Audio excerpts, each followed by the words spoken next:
espírita e participando do momento de abertura do mês espírita, né, de Jacarezinho, e que para nós é bastante significativo o fato dos espíritas estarem reunidos para lembrarmos, né, ideias, conceitos e fatos ligados à doutrina espírita em eventos bastante marcantes como esse.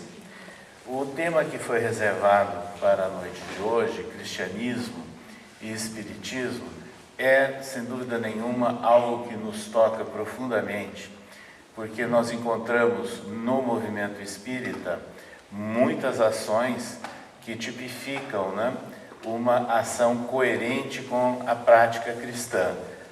Porém, nós não podemos deixar de assinalar que essas práticas estão fundamentadas nas obras básicas de Allan Kardec. Então nós vamos encontrar no livro inaugural do Espiritismo, o Livro dos Espíritos, publicado em Paris em 1857, a terceira parte abordando as leis morais, de uma maneira assim mais filosófica, mais genérica, né? Onde nós percebemos claramente os princípios do ensino moral de Jesus. Porém, Allan Kardec sentia a necessidade de lançar um livro onde ele pudesse entrar mais em detalhes, né, em aspectos mais específicos sobre o Novo Testamento. E ele começou a preparar um livro que inicialmente ele chamou de Imitação do Evangelho segundo o Espiritismo. E nessa etapa de preparação, ele foi orientado pela espiritualidade que ele necessitava de passar por algum momento de profunda reflexão para fazer a revisão e o fecho, né, da elaboração da nova obra. Assim, ele decide sair de Paris no outono do ano de 1863 e se dirige acompanhado da sua esposa Amélie Boudet para uma pequena cidade à margem do Mar do Norte, próximo à foz do rio Sena, né? Aquele rio que corta a cidade de Paris e deságua no mar ali do norte. E exatamente na cidadezinha chamada de Saint-Adresse, ele se estabelece para esse trabalho. E Amélie o acompanhou apenas os dias iniciais e ela retorna a Paris para dar atendimento, né, às atividades que eles mantinham junto à Sociedade Parisiense de Estudos Espíritas. E Kardec, sozinho, passa a rever todo o texto do livro projetado. E sob a inspiração que ele recebia de uma forma bastante nítida do mundo espiritual, ele altera profundamente não só o conteúdo, como a sequência, né? A sequência de capítulos do Evangelho segundo o Espiritismo. Então lá ele conclui esse trabalho, permanecendo por cerca de 2 meses numa cidade tranquila, de praia, e essa cidade, inclusive, ela foi imortalizada logo depois por um grande pintor impressionista francês, Claude Monet, que pintou telas que ele chamou inclusive as marinas de Saint-Adresse e de outras cidades portuárias da França. Então é importante nós lembrarmos que Kardec precisou se recolher, refletir e facilitar a inspiração do alto para a publicação desse livro, que veio a lume no mês de abril do ano de 1864. Então o Evangelho segundo o Espiritismo, ele explicita de uma forma evidente, muito clara, na apresentação, que a nova obra teria por objetivo os ensinos morais de Jesus, porque não se detalhando e não se preocupando com muitos assuntos polêmicos que marcaram a trajetória do cristianismo em nosso mundo. E ele, mais ainda, ele avança que ao objetivar o ensino moral de Jesus, ele estava, na verdade, através da orientação dos Espíritos e com essa obra, oferecendo uma chave para que nós pudéssemos compreender, decifrar, né, os detalhes, as palavras mal compreendidas dos textos bíblicos. Então ele mostra o Espiritismo como uma chave para a compreensão dos ensinos de Jesus. Esse fato, ele entra ainda em mais uma comparação, dizendo que seria como se levantássemos as pontas de um véu que estaria obscurecendo a vista do homem com relação à realidade espiritual. E ele faz, de certa forma, com essa comparação, uma crítica velada, né, aos véus impostos por Moisés, né, lá dos livros iniciais do Torá, e que impediram que o homem, naqueles momentos, buscassem o contato com a espiritualidade. O próprio apóstolo Paulo de Tarso, nas suas epístolas, superando aqueles impositivos da lei que ele se liberou dela, apesar de ser um doutor da lei judaica, ele também criticava esses véus. Então, o Espiritismo é apresentado como um momento em que se levanta as pontas do véu, ou seja, nós podemos compreender a realidade do mundo espiritual.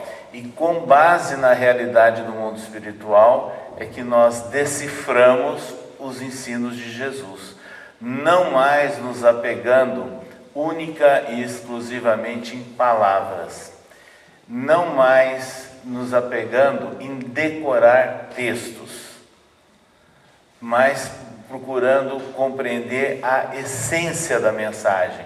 É esse o sentido de o Evangelho segundo o Espiritismo.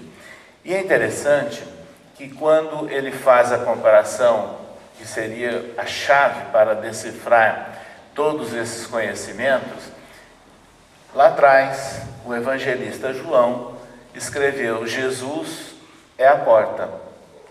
E Emmanuel, pela psicografia de Chico Xavier, nos idos de 1963, no livro pequenino chamado Opinião Espírita, ele elaborou um texto intitulado Mestre e o Apóstolo, e no final encerra da seguinte forma: Jesus é a porta, Kardec é a chave. Então nós vamos compreender realmente a mensagem do Cristo através do levantamento de um véu que nos abre perspectivas infinitas para a compreensão do ser imortal. Pois bem, é nessa ótica que nós espíritas precisamos estudar, analisar e refletir sobre os textos do Novo Testamento. E nessas condições, nós citamos há pouco o evangelista João, né, com a afirmação de que Jesus seria a porta. Pois é exatamente o evangelista João que se distingue inteiramente dos demais escritores, né, dos textos do Evangelho, porque ele mostra o aspecto espiritual. Ele não está se dirigindo ao povo judeu, como Mateus, não está se dirigindo ao povo mais gentil, né, mais simples, como Marcos, e não está apegado apenas também a outras questões históricas, né, e narrativas de Jesus, como Lucas. Mas ele entra nas questões de natureza espiritual. E aí é interessante analisarmos o capítulo 14 do Evangelho de João, onde ele começa situando aqueles contatos finais de Jesus com seus seguidores, seus discípulos diretos, preparando-os para a partida próxima dele.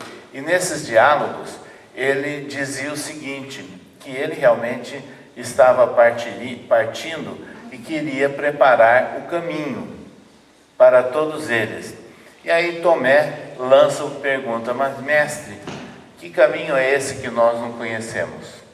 E Jesus responde: eu sou o caminho, a verdade e a vida. Ninguém chegará ao Pai senão por mim. Quando nós analisamos essas afirmações do Cristo registradas por João, nós percebemos aí toda uma nova proposta para a civilização. Eu sou o caminho. Ao afirmar que é o caminho, nós vamos nos referir, sem dúvida nenhuma, a um roteiro diferente, porque Jesus alterou completamente o roteiro definido pelo Antigo Testamento. E isso tem que ficar muito claro. Embora no Antigo Testamento toda a linha mestra seja em torno do monoteísmo, do Deus único, porém, a prática que muitas vezes era recomendada, e misturando-se com leis civis, leis para os homens, para um contexto, para uma época, eram ideias que mostravam Deus como Senhor de exército, Deus Senhor de um povo eleito. E nós perguntamos, um povo eleito naquele contexto, e haviam civilizações extremamente desenvolvidas no mundo, no Extremo Oriente, na Ásia, de uma forma geral.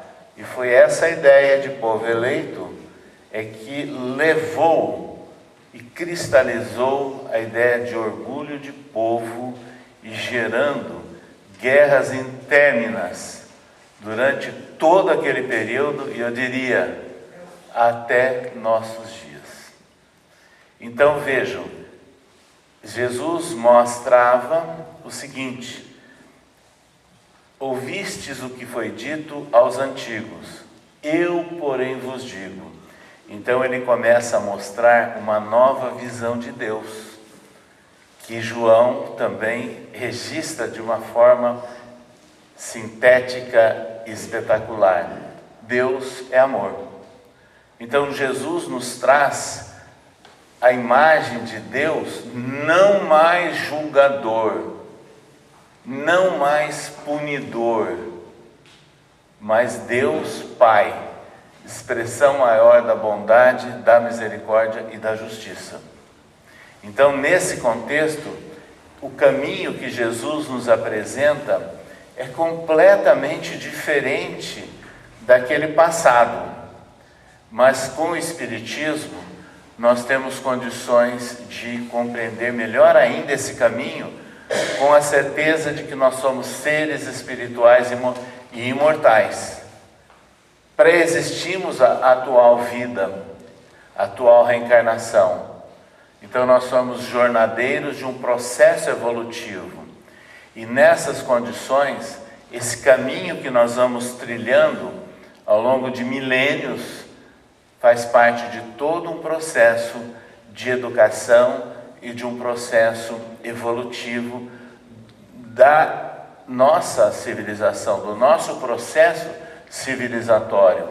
Então, eu sou o caminho. Ele vem mostrar Deus com uma fundamentação completamente diferente da registrada pelo Antigo Testamento e vem, em função disso, orientar o homem como ele deve se relacionar, considerando que nós somos todos irmãos, mesmo aqueles que não acreditam em Deus. Então Jesus não fazia diferença, ele não separava as criaturas e exemplificou da misericórdia ao sobrelevar aquela questão da mulher adúltera, ou ao mostrar inclusive o samaritano, que era um homem, um povo proscrito, não aceito, né? Exatamente pelas áreas mais ortodoxas do judaísmo, e ele mostrou que foi exatamente aquele homem que atendeu ao caído, que foi vítima de ladrões e que não foi atendido pelos sacerdotes, não foi atendido pelos fariseus que ali passaram. Então, nessas condições, Jesus mostra o papel da misericórdia, baseada na bondade, na justiça divina, como um novo caminho, como uma nova proposta para nós. E nós espíritas, então, nós passamos a compreender a razão desse caminho, porque obviamente o bem e o mal têm consequências inevitáveis de nossos atos em vidas futuras ou no mundo espiritual. Nós somos os responsáveis pelas nossas ações usando o nosso livre-arbítrio. E sobre o caminho, é interessante que o apóstolo Paulo de Tarso, nas suas epístolas, escreveu certa feita aos filipenses: prossigo para o alvo. Que alvo é esse? Ele está seguindo um roteiro novo, que era da aceitação e do esforço pela prática dos ensinos de Jesus. E ele afirma isso na sequência do versículo. Então o alvo dele é realmente a compreensão melhor da lei divina com base nos ensinos de Jesus. E ele chega ao ponto de afirmar na epístola aos Gálatas que, na verdade, eu trago no corpo as marcas do Cristo. Não sou eu mais quem vive, é o Cristo que vive em mim. E ele foi o exemplo claro, evidente, do homem que soube superar todas as dificuldades que foram impostas a ele: maledicências, calúnias, perseguições, apedrejamentos, aprisionamentos, várias condenações, as chibatadas da tradição judaica. Então ele trazia realmente cicatrizes no corpo e cicatrizes, eu diria, de natureza moral também, que ele buscava formas de superar. Mas é o Cristo que vivia nele. Então ele soube superar e seguir um novo caminho com a certeza da sua fidelidade a Jesus, conscientes de que era um ser imortal e que tinha realmente um caminho a trilhar. Mas Jesus também afirmou: eu sou o caminho, a verdade. A verdade é uma palavra complicada, porque se nós prestarmos atenção, ninguém é detentor de verdade absoluta, nem os doutos, e esse é o grande problema da humanidade, porque todos aqueles que são dotados ou de inteligência ou do conhecimento chegam a um ponto que se julga, na verdade, detentor de um poder, porque conhece e detém uma verdade. Jesus não respondeu a Pôncio Pilatos sobre a verdade. E é interessante nós pensarmos, então, que nós vivemos em situações sempre de verdades graduais ou parciais, de acordo com os nossos passos evolutivos e dentro de uma longa trajetória que não se resume numa única existência corpórea. Mas o Espiritismo, ele vem tratar dessas verdades de natureza espiritual, inclusive, deixando muito claro para nós, não o conhecimento, que leva ao orgulho, que leva até à arrogância intelectual, mas um conhecimento relacionado com a verdade de natureza espiritual. E é isso que Kardec, inclusive, trabalha no Evangelho segundo o Espiritismo, para melhor compreendermos os ensinos de Jesus. Então vejam bem, o Mestre, ele, entre nós, ele deu um exemplo magnífico.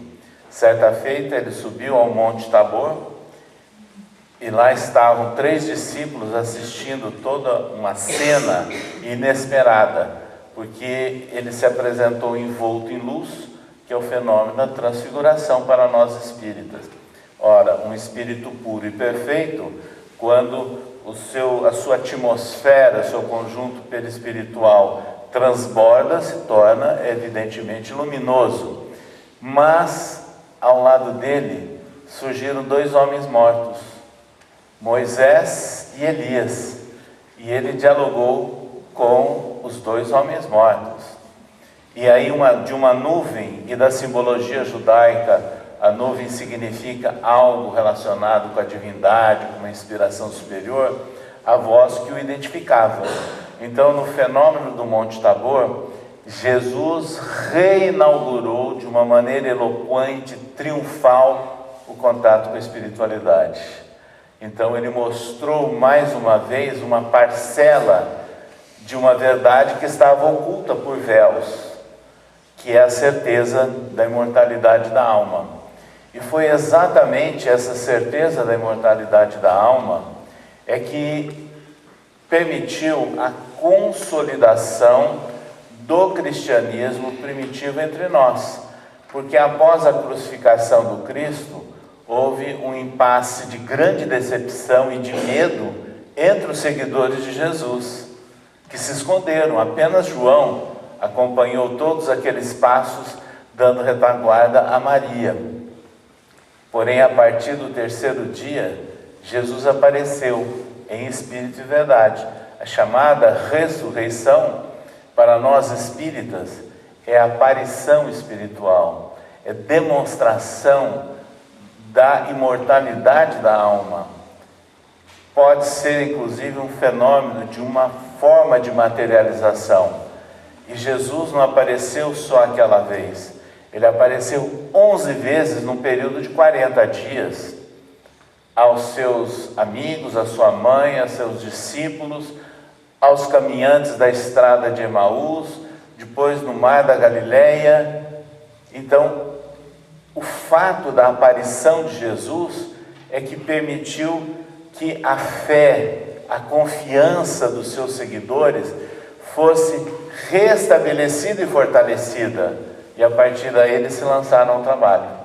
Então, a confirmação da imortalidade da alma e dos ensinos de Jesus com esses fatos é que deram força para o trabalho dos primeiros seguidores de Jesus. Mas, vejam bem, essa parte do conhecimento da verdade, ela sempre foi algo combatida e enegrecida ao longo da nossa civilização, porque o conhecimento espiritual ou a manifestação de natureza espiritual poderia comprometer o poder daqueles que se consideravam detentores de verdades religiosas. Essa é a grande questão. Então chega um instante em que havia perseguição às pessoas que eram dotadas de dons mediúnicos, porque esses dons eram utilizados no passado, a ponto que Paulo de Tarso, na sua primeira epístola aos Coríntios, ele escreve 3 capítulos acerca dos dons espirituais. Não quero, irmãos, que sejais ignorantes. Aí ele passa a enumerar vários dons espirituais e fazendo inclusive recomendações. Quando nós olhamos esses 3 capítulos e que se encerram, mas que se passa tudo decentemente, com ordem, nós imaginamos, mas parece uma orientação para uma reunião mediúnica. E exatamente é isso o que acontecia. E quando nós olhamos, e isso não é palavra nossa, mas de pesquisadores bíblicos tradicionais e antigos, não é coisa de hoje não, tanto do mundo católico como do mundo presbiteriano, que fizeram alguns estudos aprofundados do que eu vou falar, a palavra espiritual aparece 26 vezes no Novo Testamento. Das 26 vezes, 24 vezes utilizadas por Paulo de Tarso na Epístola aos Coríntios. Então, ele tinha a certeza dessa verdade que é a relação entre a humanidade desencarnada e a humanidade encarnada. E é dessa prática, inclusive, que começam a surgir vários esforços em vários tempos da humanidade, mas era um problema muito sério, porque isso superava os detalhes, os conchavos feitos em conclaves de natureza religiosa, onde o maior interesse era de ordem material, para exercer domínio e prevalência, inclusive econômica e política, em várias regiões, principalmente da Europa.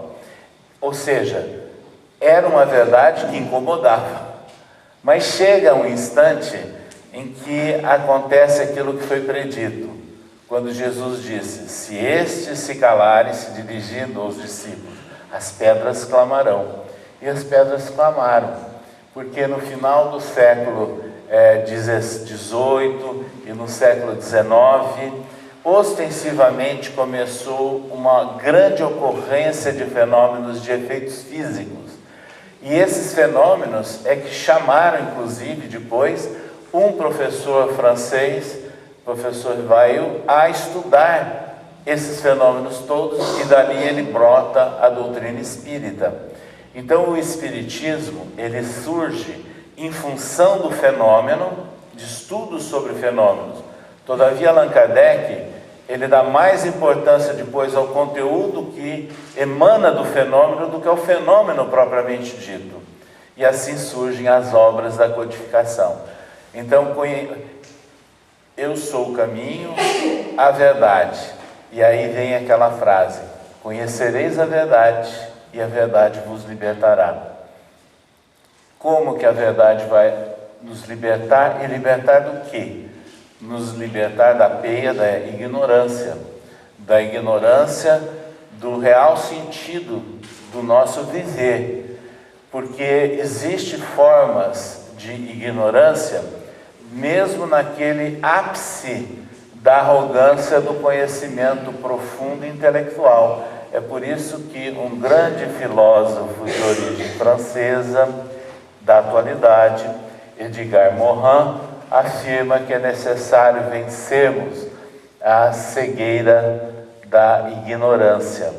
E essa cegueira da ignorância que ele se refere, ele estava exatamente falando desse momento em que um intelectualismo excessivo e direcionado sobre determinados matizes se considera acima de tudo e de todos.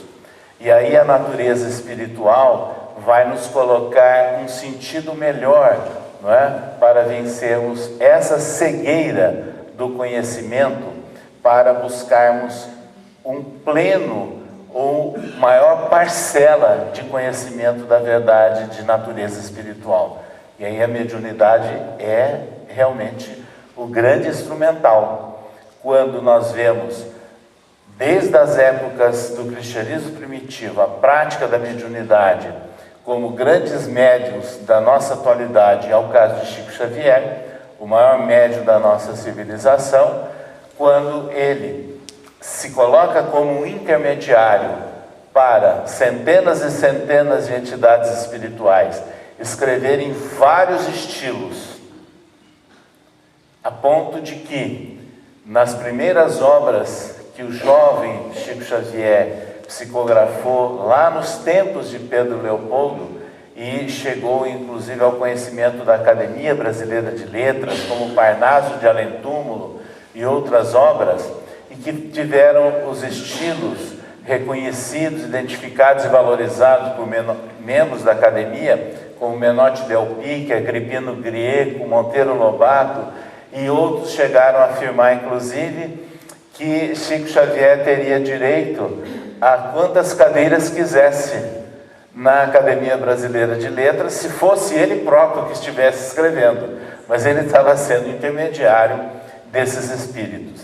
Mas a identidade dos espíritos, então a comprovação da imortalidade da alma, não apareceu apenas dessa maneira, mas aparece também de uma forma extremamente consoladora, exercendo um apoio às famílias e aos homens, através das milhares de cartas familiares que foram psicografadas por Chico Xavier, onde os espíritos dos mortos queridos, né, e que levou à inconformação de muitas famílias, identificavam naquela mensagem realmente o familiar, porque havia pontos de identificação e de confirmação, e que eles passaram então a ter a certeza de que o ente querido estava vivo, e que muitas vezes ligado ou acompanhando o próprio contexto da família e não distanciados como muita gente imaginava.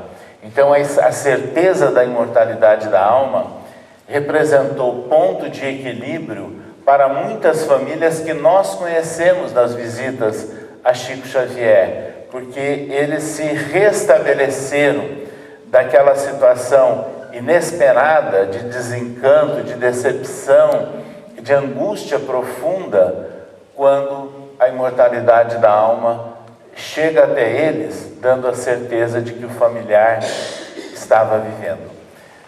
A verdade trazida, portanto, nesse contexto da explicação que nós podemos trazer, comparando o espiritismo, a prática espírita, com ideias e práticas lá do cristianismo primitivo, são realmente importantes para nós entendermos o registro de João. Mas ele prossegue: eu sou o caminho, a verdade e a vida.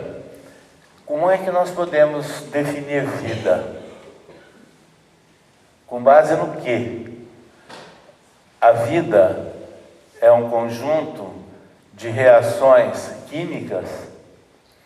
A vida é um agregado de células.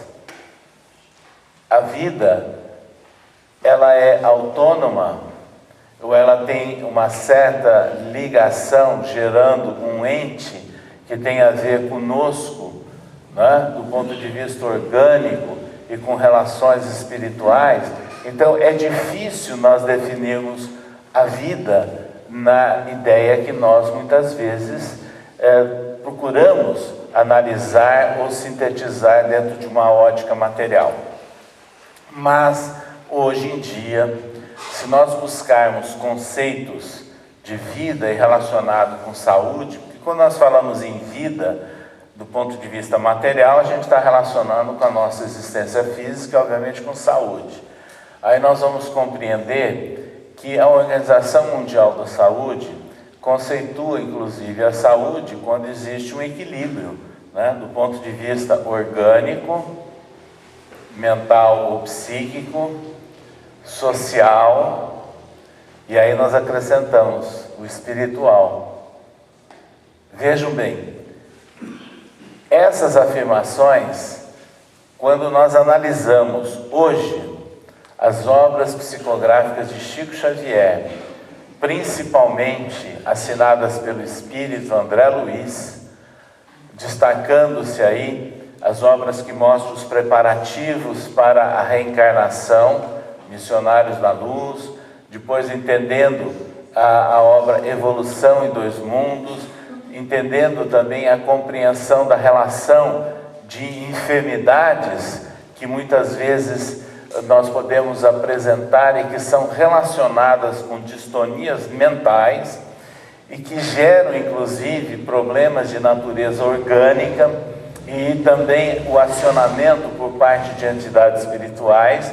E lembrando que André Luiz escreveu esses livros nas décadas de 1940, 1950 e apenas Evolução em Dois Mundos, que surge na década de 1960, essas obras antecederam toda uma revolução que há na área hoje relacionada com saúde de uma forma geral, onde a saúde é vista agora não apenas do ponto de vista médico, mas tem a questão psicológica, tem a questão social e todas as inter-relações. E isso está cada vez mais claro, não é? Demonstrando que a busca da qualidade de vida depende de todos esses fatores. E tanto isso é verdade que, se no Brasil nós temos a Associação Médico Espírita do Brasil, que incentiva estudos, pesquisas e que tem divulgado no Brasil e em outras partes, nós temos conhecimento e chegamos a acompanhar, certa feita, um congresso realizado nos Estados Unidos, na capital, na cidade de Washington, onde médicos americanos, nada a ver com espiritismo, relacionados com departamentos de psiquiatria ou com UTI, e que analisam questões sugestivas, né, de fenômenos que não são explicados do ponto de vista orgânico, mas eu gostaria de destacar que nessa época, mais de 10 anos atrás, nós assistimos a palestra de um psiquiatra da Universidade de Virgínia, Dr. Harold Kenning, onde ele mostrou pesquisa publicada em revista médica americana, mostrando que o paciente, independendo da religião, e obviamente que ele não consultou espírita, porque espírita nos Estados Unidos é raridade, principalmente entre o americano nativo. Então o plantel que ele utilizou, a amostragem, era de pessoas vinculadas ao catolicismo, ao protestantismo e ao judaísmo, que são as 3 religiões que predominam nos Estados Unidos. Mas o que ele detectou?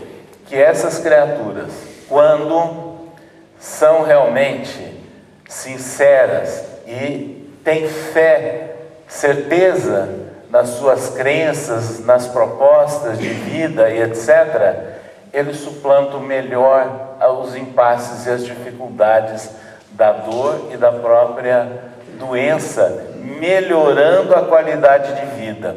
Não quer dizer que serão curados, e nem que foram curados, mas apresentam melhores reações. Isso ele demonstrou através de pesquisa. Hoje em dia, nós sabemos que vários hospitais nos Estados Unidos e no Brasil, e nós temos conhecimento concreto na cidade de São Paulo, do funcionamento das chamadas capelanias. E muito espírita fica agilizado, mas capelania, veja bem, gente, é um progresso que está havendo. Antigamente, capelania era apanágio e responsabilidade de um sacerdote. Hoje, nos hospitais organizados e que trabalham com o sistema de capelania, é um médico do corpo clínico do hospital que é o responsável pela chamada capelania. Qual é o objetivo? Abre-se um edital para que os segmentos religiosos interessados e organizados se inscrevam para prestar apoio moral e espiritual aos doentes, mas sujeito à autorização da família. Então nós temos lá em São Paulo grandes hospitais e famosos onde já está organizado esse trabalho, inclusive alguns deles com equipes de espíritas que comparecem quando chamados para a família. E o que vão fazer? A oração, um diálogo, o apoio e a aplicação do passe. Ou seja, dentro de uma estrutura oficial. Por que se adotou esse esquema? Porque chegaram à conclusão que para o paciente isso é importante. Melhora a disposição, a qualidade de vida da criatura internada em ambientes hospitalares. Para vocês verificarem de uma forma muito simples, imagine uma pessoa que chega em um determinado ambiente hospitalar ou num pronto-socorro e de repente um enfermeiro ou o próprio médico é grosseiro no atendimento. E de repente chega um enfermeiro ou um médico que sabe dar atenção, acolhimento e apoio à criatura. Vocês todos sabem a diferença. Então exatamente são esses fatores que melhoram a qualidade de vida. Para nós espíritas, então, isso fica potencializado com a certeza da imortalidade da alma. E aí nós lembramos que no passado, um reinante inglês propunha trocar o seu reino para alguns momentos, alguns minutos de vida. Não é isso que se propõe quando nós falamos de vida. Eu vim para que tenham vida, e a tenham em abundância, anotou o evangelista se referindo aos ditos de Jesus. Ter vida em abundância não significa também aquela maratona intensiva e que muitos querem exercer as suas possibilidades de vida como se o mundo fosse acabar amanhã. Não, isso daí compromete a vida, mas é saber: eu vim para que tenham vida e a tenham abundância. Ter vida em abundância é compreender a importância da nossa existência corpórea como seres espirituais que nós somos. Então, a partir daí, o Espiritismo nos traz também detalhamentos importantes, como André Luiz, que escreveu certa feita: o corpo é o primeiro e é o maior empréstimo que nós recebemos de Deus. Ou André Luiz também dizendo: a reencarnação é o meio, a educação divina é o fim. Então nós começamos a entender as afirmações de Jesus: eu sou o caminho, a verdade e a vida, conjugando, não é, toda aquela base registrada pelo apóstolo João com a essência, né, da compreensão trazida pela doutrina espírita.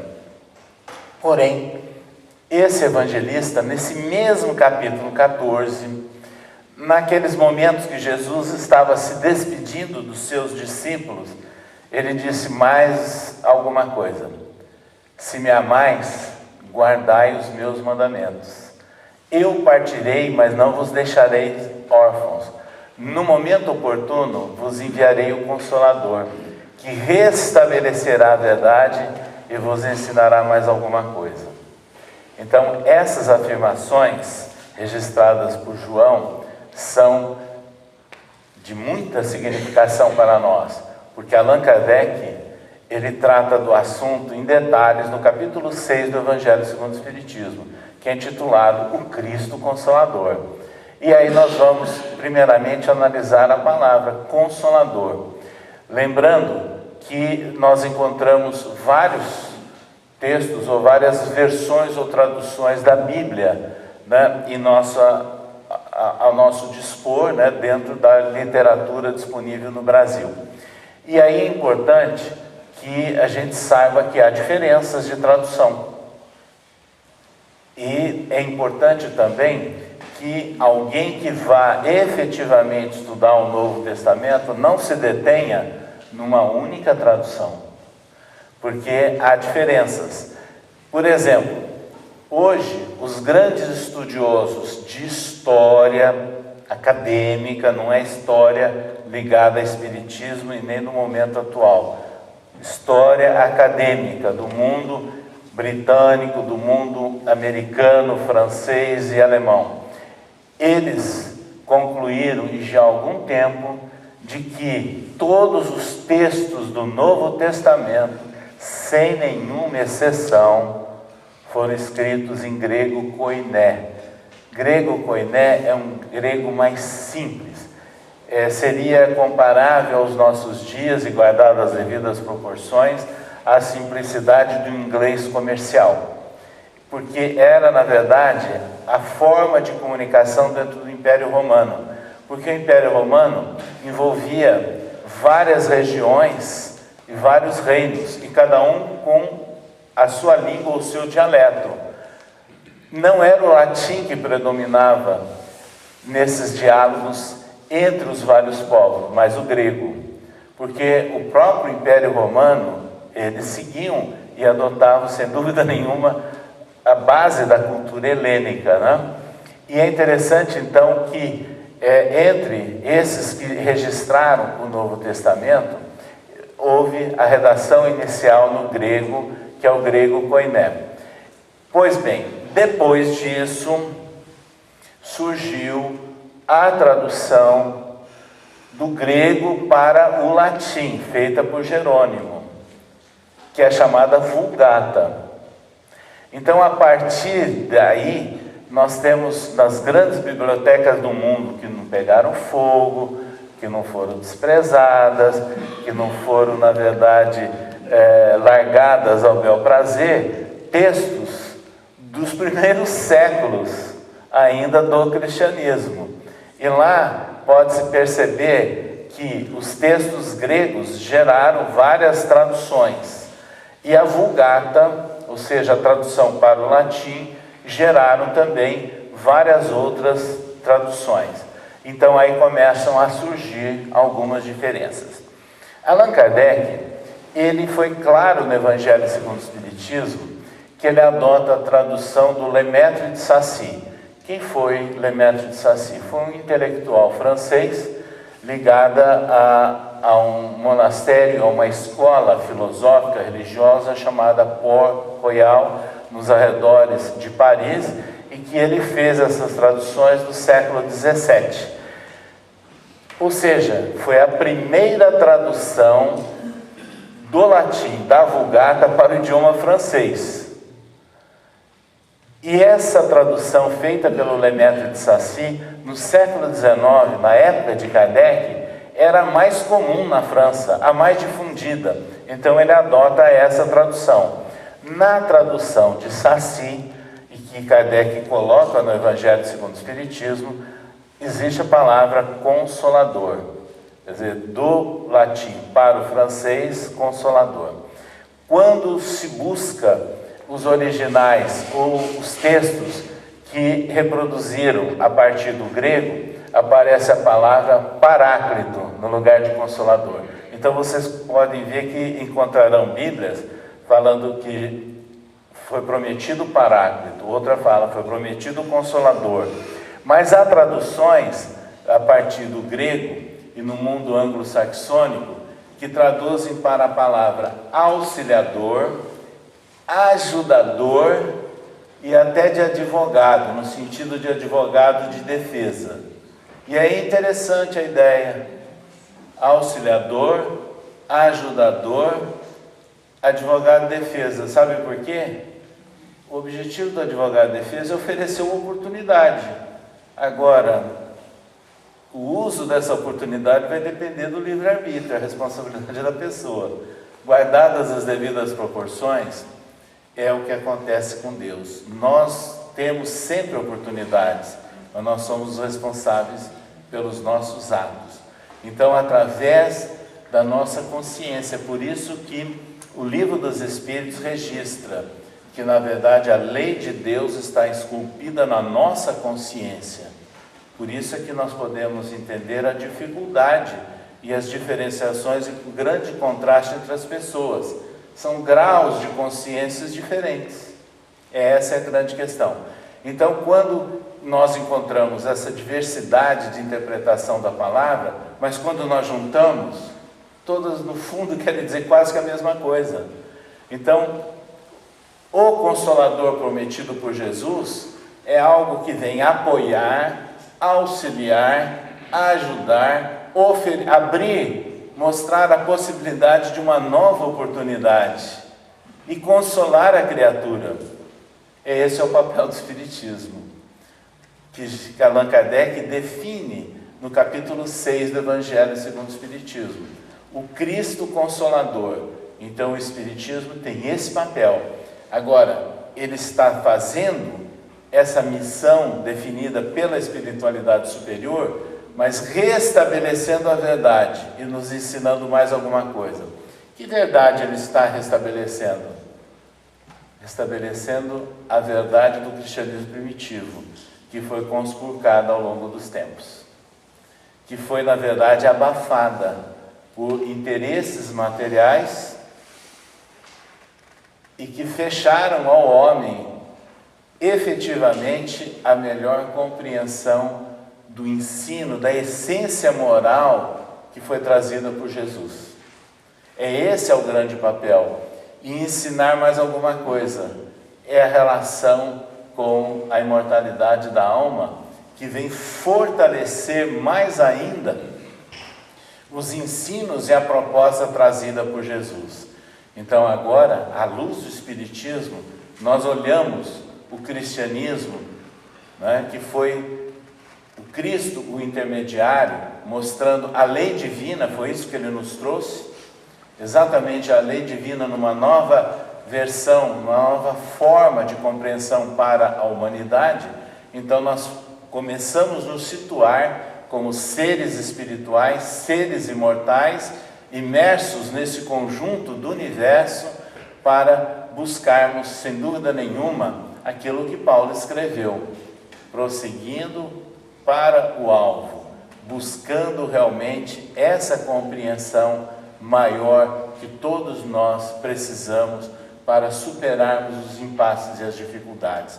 E assim, hoje, à luz do Espiritismo, nós começamos a perceber que o cristianismo tem toda a essência básica e indispensável para melhorar a nossa civilização. Porém, isso não vai acontecer de uma hora para o outro.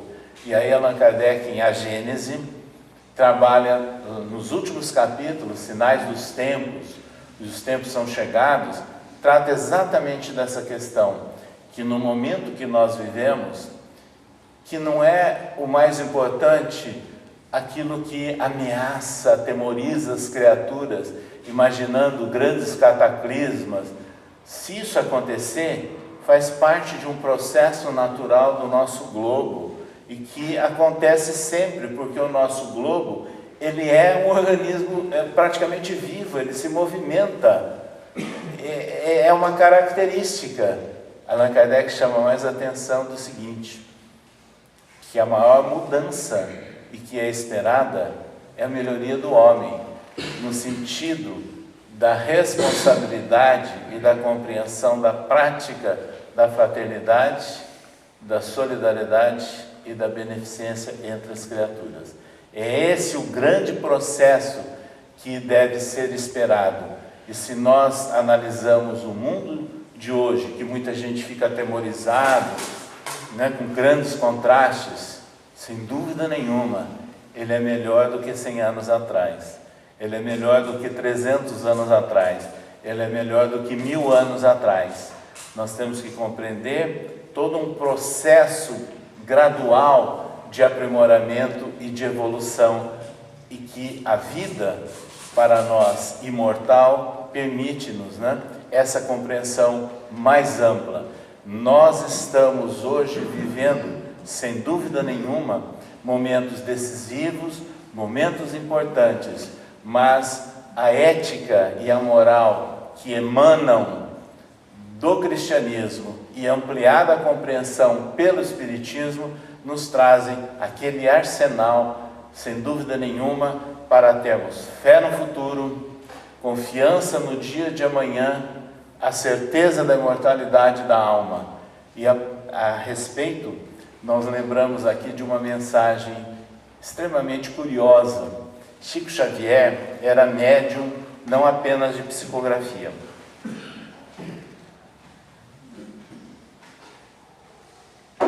mas era médium de psicofonia também.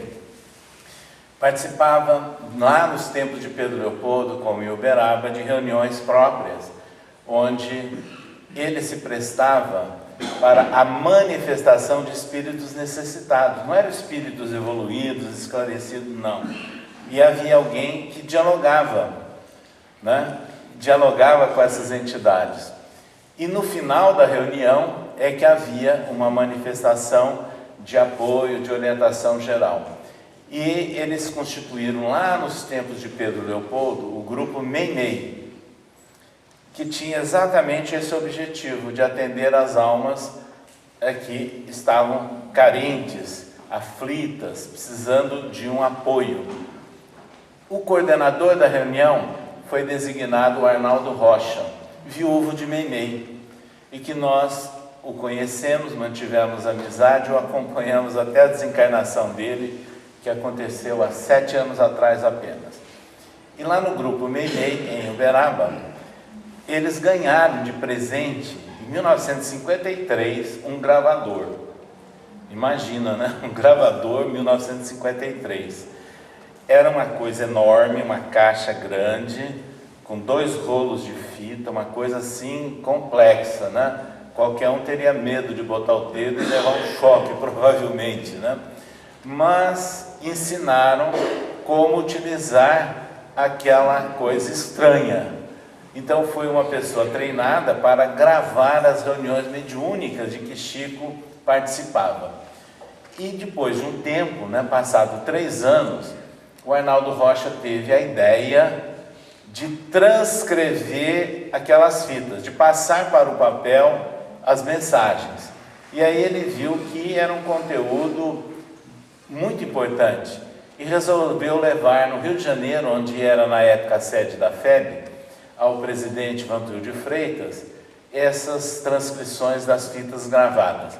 E ele se entusiasmou e resolveu publicar. E surgiu um livro chamado Instruções Psicofônicas, porque instruções vindas da psicofonia.